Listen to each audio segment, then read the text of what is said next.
This is cool. I'm in the Yamaha trailer right now. I've never been inside this. You always kind of wonder when you see them outside what's going on. Yep. It's pretty cool. I figured it would be like a little amusement park. Got everything to work on a motor. Everything you need in here. And I'm here with Brandon Cobb, King of South Carolina. We're at Lake Hartwell. Don't feel like the king this week, but I was at one time. I think you are the once and future king of South Carolina. Maybe. Tell me, I mean, this is an amazing facility. I've been here for 4 classics. I've been here for a bunch of elite tournaments. What makes Hartwell such a good lake, so close to an urban center?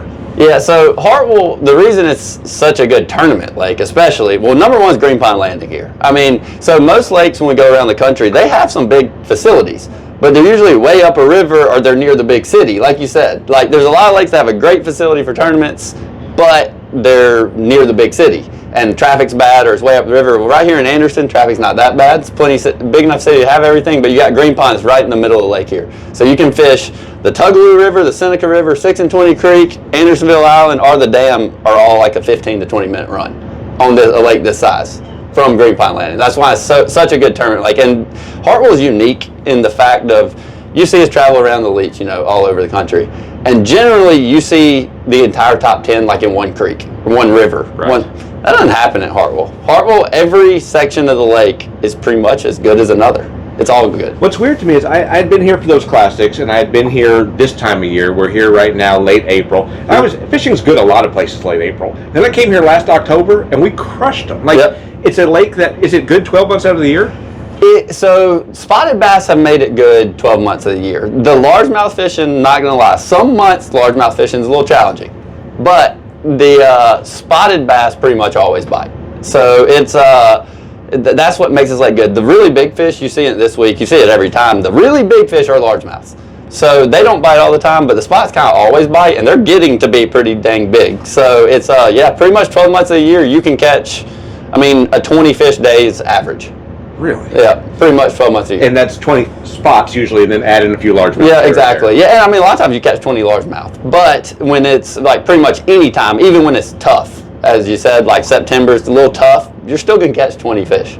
Now, your history here, you live in Greenwood, right? I live in Greenwood now, but I lived up here for 7 years. And you went to Clemson. I went to Clemson and then stayed here for a few extra years. And you worked at one of my favorite tackle stores in the world, Lake Hartwell Fishing and Marine. Yeah. What was that experience like, and how did that contribute to you being a pro angler? I actually miss working there. It was fun working there. So it's still there, still the same store. I worked in all those years, and they got everything for Lake Hartwell, number one, that you need. But it was cool working there because it kind of kept me with Lake Hartwell. I fished it all the time. I got to talk to all my buddies up here that fished all the time, and that's what really put me in tune with this lake, because I was always in the store. I was around fishing on this lake for 7 years straight, basically. It's different because you hear about guys who guide. Mm-hmm. You hear about now kids who come straight out of high school or college and fish. But the tackle store route is one you don't hear as much. Yeah, you don't. And the local tackle stores, you have to have, like, Lake Hartwell Fishing Marine has massive inventory. You kind of got to have that to stay competitive as a tackle store. So it's hard. There's not a ton of them around the country anymore. And Lake Hartwell's still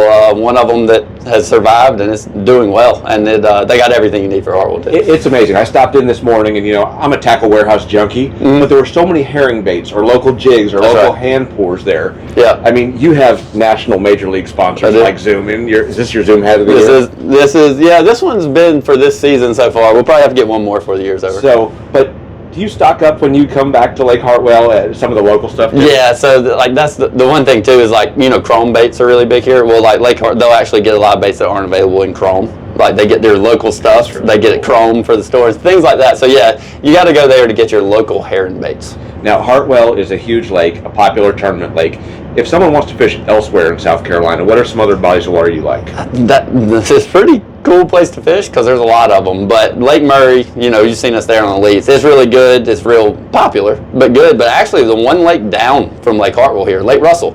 Yeah, I don't think there's been a Bassmaster tournament, I think, in like the 70s or 80s there. That sounds right. Yeah, so there's been one Bassmaster tournament. There used to be BFLs there. Lake Russell actually it doesn't have largemouth like Hartwell, and it doesn't have the docks and stuff like that. It's no houses on the whole lake. It's a pretty cool lake, and it's probably as good of a spotted bass lake as Lake Hartwell. So it's one of my favorite fish. Now, South Carolina, I think about traveling around the country. As you can tell, I got a belly on me.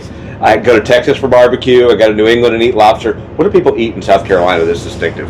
I mean, we have your barbecue, you know, like there's the smoking pig on the way. I don't know if you've been there. No, there's smoking pig on the way to Seneca, and we have your local stuff. I don't really know what. I don't know if we have a trademark though. I mean, you got your barbecue places and really everything around here. We've got, you know, good everything because we're actually pretty close. What you don't realize, even up here at Hartwell, we're pretty close to the coast, so we get good seafood all the way up here. Some good fresh tuna. That's my favorite, fresh tuna. Yeah, so things like that coming out of Charleston. So Charleston, you had in the state also Santee Cooper. You have Winyah Bay. Those are your low country fisheries. That's right. I mean, it seems like people always talk about Alabama and Arkansas having wide range of fisheries. You guys have a pretty wide range here. Spots, swampy largemouths, shallow water, deep water, all of that. We do, and we have some like the grass is coming back in Santee, so we're about to have a grass lake again, which we haven't had in a long time. But yeah, we got, you know, largemouth cypress trees, a little grass now at Santee.